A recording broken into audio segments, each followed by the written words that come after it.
Ladies and gentlemen, we are finally back inside Age of Empires Mobile, and today we're going to go over all of the progress on my account for the last couple of weeks since the game launched, and we're also going to go over how the event in Kingdom 64 actually played out, who ended up winning, who ended up taking the Imperial city. So make sure you stay tuned for all those details. But first, what's going on, guys? Cheers. Now, as you guys know, Age of Empires Mobile sponsors a few videos here on the channel, including this one, because we are in Empire 64 and the battle for the Imperial city has finally ended. As you can see, the Smash Squad has taken the Imperial city. Typhus is the first king here of Empire 64, and we're going to talk about how that happened later in this video. But first I'm going to give you guys an update here on the account. We are currently close to 9 million power. I've hit a little bit of a wall when it comes to getting enough resources to upgrade the town center. Resources are super important as you progress into the mid and late game. I am currently town center level 26, and upgrading to 27 is an absolute ridiculous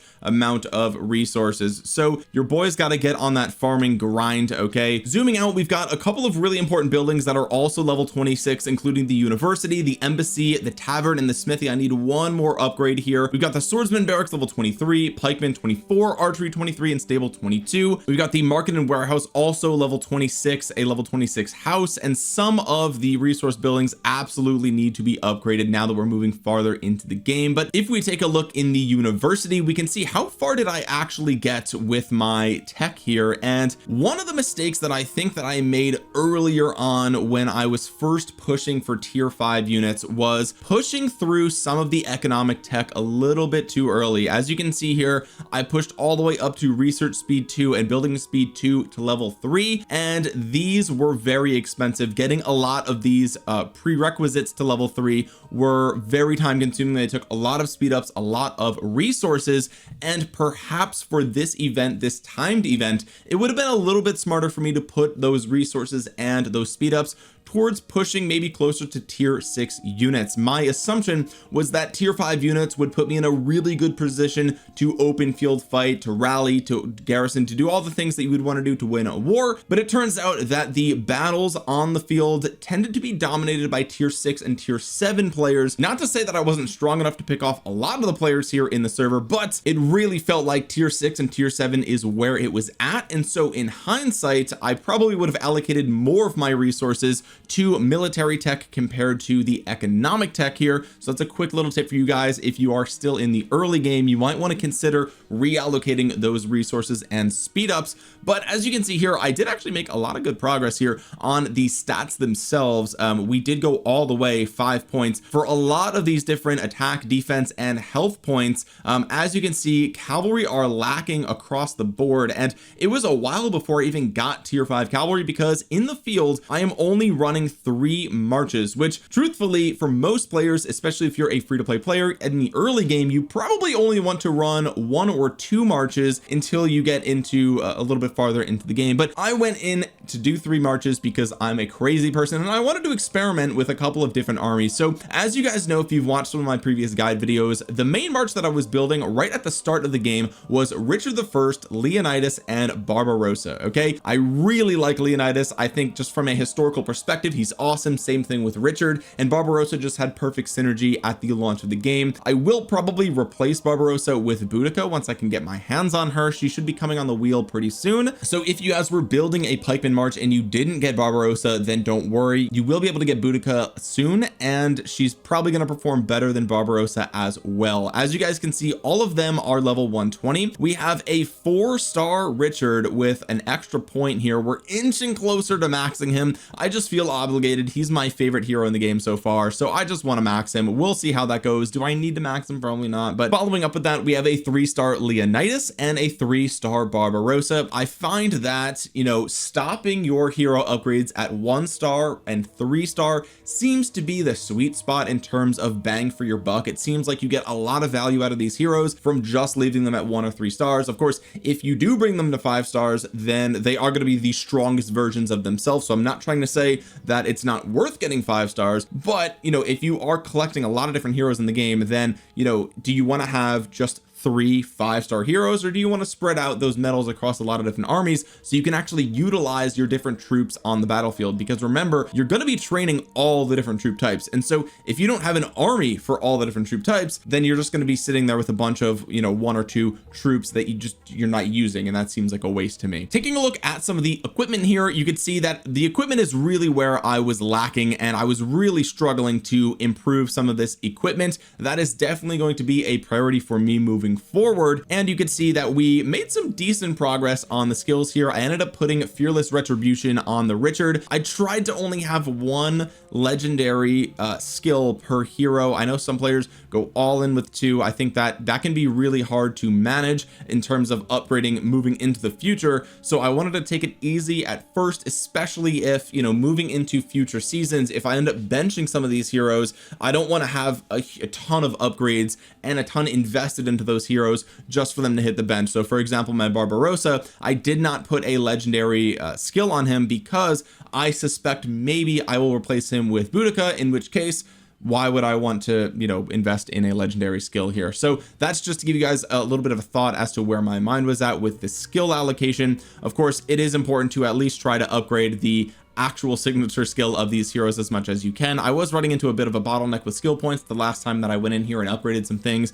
Turns out right now I can make some upgrades, but it does start to get pretty expensive. Let's just go ahead and drop that extra point in that skill there. Taking a look at Leonidas, we did go ahead and grab the Fearless Retribution here as well, because this is a counterattack damage army, so of course we're going to go ahead and do that. All of my heroes that I've been fighting with in the open field have been level 120, but that's pretty much it for the pikeman march. Let's take a look at the next march that I've been working on here, which is my swordsman, and Miyamoto is very powerful, guys. So if you can get your hands on him, he's definitely worth getting your hands on. He is the reason that I built this march to begin with. This is Miyamoto, King Derek, and Tribuana. My King Derek is, I'm definitely lacking. I've been lazy with doing the King Dereks. I know I need to get better with that. He definitely needs, I'm so close to that 3rd star, like I need to get it done, right? Tribuana, I left her at 1 star. Really, she's supporting the other 2 heroes in this army, and so she, to me, didn't need that 3-star investment. King Derek, of course, is a free-to-play hero, so I didn't need to put any medals into him. And Miyamoto, you get a couple of bundles and you can get him to 3 stars, which is great value.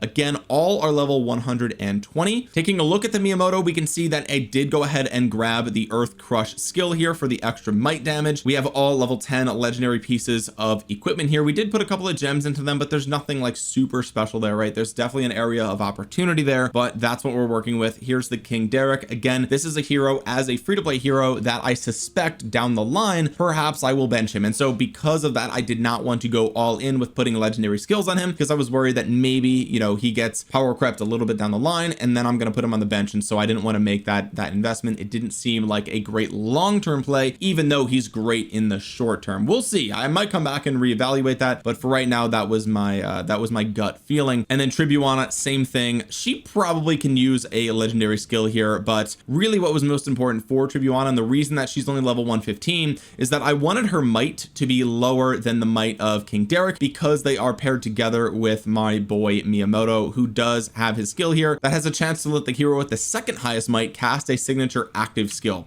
And so I wanted that to apply to my King Derek and not my Tribuana, and that's why she's a slightly lower level. I just wanted to keep that might in check so that way it's not too high. If we take a look here, it's pretty close, so I wanted to be very careful. When they were the same level, she did have higher might, so that's why I wanted to make sure she was just a slightly underleveled for that reason, if you guys were wondering. Moving on to my 3rd army, we've got archers. We got warrior archers with Mulan, 3-star Mulan, 1-star Rani, and 3-star Attila. Attila and Mulan were just too powerful in the field for me to ignore this army. Originally, going into the server, I was only going to run 2 armies. I was only going to do the pikeman and the swordsman. That was my plan. I figured the swordsman would be my secondary march. It'll take less investment, and it'll be, you know, King Derek's a free-to-play hero. It'll be easier. Miyamoto, I just buy the bundles. We're one and done. We're good to go. But after seeing the performance of Mulan and Attila on the field, I just knew I had to give him a try. I had to give him a try, and especially with Attila, you know, if he doesn't work out in this army moving forward into the late game, I can always flip him into a cavalry army as well, I believe with Lubu, who's coming down the pipeline. So it seemed to me like a good investment, and as you can see, once again, 3 stars, 1 star, 3 stars. We don't have any 5 stars here because I wanted to make sure sure I had enough legendary heroes in all my armies to really utilize the troops that I've been training every single day. Ronnie was a little bit of a last ditch effort to invest because originally I had Josephine here, and then I found out that I had some extra chests from different events that I could either pick for Barbarossa or I could pick for Ronnie. And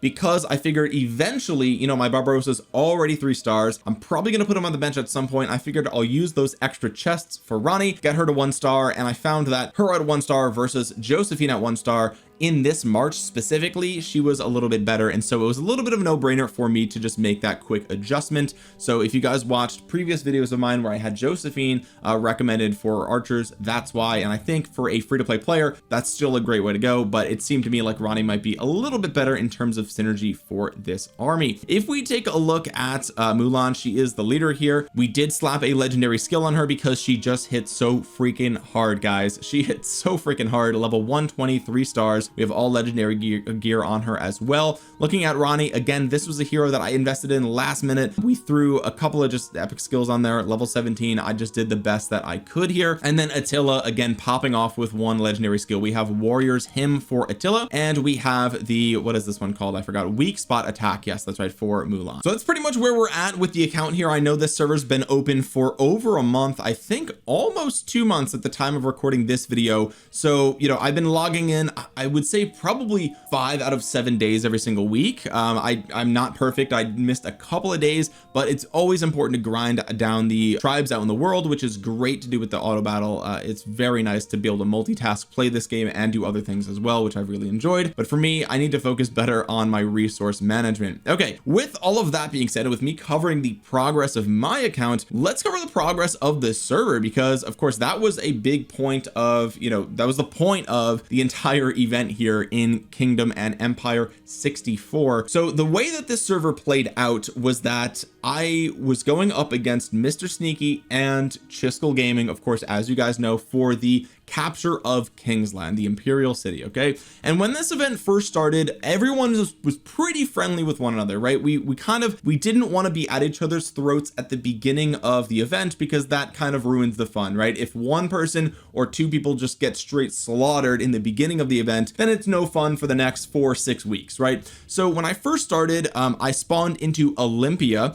and I started my first alliance. The alliance was called OmniFans, and that was by player and viewer vote, by the way. And so we started OmniFans in Olympia, but there was already, I think, 2 or 3 Smash Squad alliances in Olympia as well, and we were definitely outnumbered. And they reached out and they were like, hey, you can stay here if you want, but it's going to get pretty cramped, and we can't guarantee that we're going to be able to give you any of the cities here. And if you guys don't know, these cities do give you some nice bonuses, defense and health. So for the progression of the alliance and the power of the alliance, we kind of agreed that I would leave Olympia, because obviously they outnumber me. I can't ask them to move, right? So they outnumber me. I was like, all right, fine. It looked like Eastland was the way to go. Eastland was pretty empty. The Smash Squad occupied all of Olympia, Nelos, and I believe the main Smash Squad alliances were in Tanir. So we moved over to Eastland, and Mr. Sneaky found himself in a similar boat as me, where he was in, I think, Olympia or Nelos right at the beginning. He moved his alliance over to Eastland as well, and we quickly realized after the first few days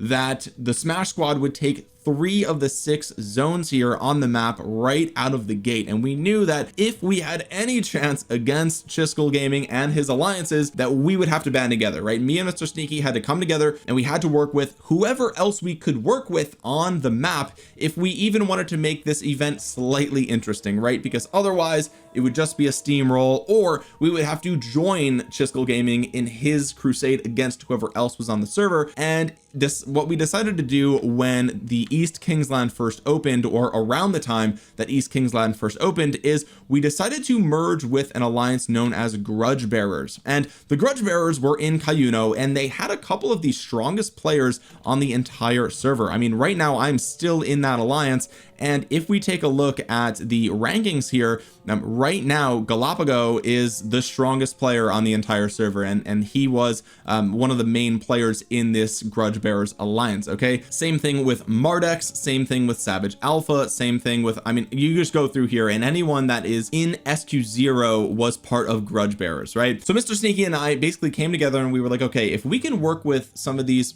literal strongest players on the server, maybe all three of us combined, the Grudge Bearers being the main powerhouse, and all the activity of the members from OmniFans and Mr. Sneaky's alliance, which was ASU, if we could all three merge all of our most active and powerful players into one alliance, maybe we would have a chance at fighting the Smash Squad for the Kingsland Imperial City. So we originally had an agreement, OmniFans, my alliance, and Chisco's alliances here in Tanir. We had an agreement that one of us would take one fort and the other would take the other fort, and we would kind of just hold it, right? We wouldn't invade each other's starting zones because that's not fair. Really, you know, it was all in the spirit of keeping the event alive, keeping the event interesting, right? Of course, if you just invade everyone's home zones and kill everyone before Kingsland even opens, that's a great strategy, but it's also really boring, right? For the people that just get stomped out, there's nothing they can do. They end up not playing, right? And that's no fun, or they start playing on another server or whatever the case might be. So the original agreement was I would be in Eastland with Mr. Sneaky. We had that agreement with Chisco's alliance to not invade each other's starting zones, and we were kind of just chilling in Eastland until East Kingsland opened. Behind the scenes, I don't think Chisco's alliance realized this, but behind the scenes, we had been already talking to the Grudge Bearers because they were breathing down our necks here at these mountain forts. Okay, they started in the Cayuno region of the map, and again had some of the strongest players in the game in our server, and so it was basically one of those things where it's like, if we don't play ball with them, you know, we've got a sort of a ceasefire with Chisco over here, but I mean, there's a wild card breathing down our necks on the upper gates, right? So we were in talks with them, and at some point they came through, they started burning some of our flags, and we continued talking with them, and we eventually came to an agreement that what we would do is merge a lot of our highest and strongest players into their alliance.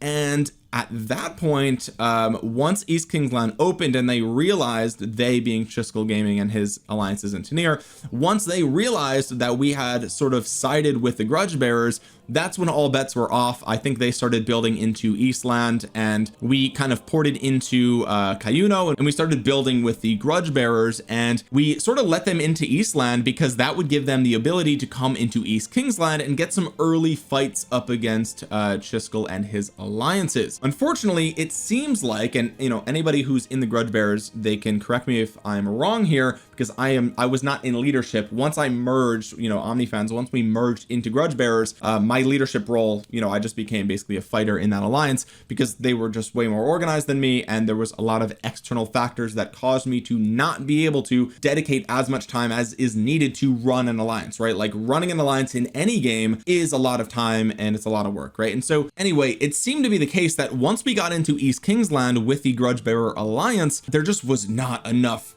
credits to really push flags into this zone and also push into North Kingsland, which for us was completely basically uncontested, right? We controlled Cayuno, and Gaul didn't have that many super powerful alliances, and Olympia and Nilos had no access to North Kingsland, right?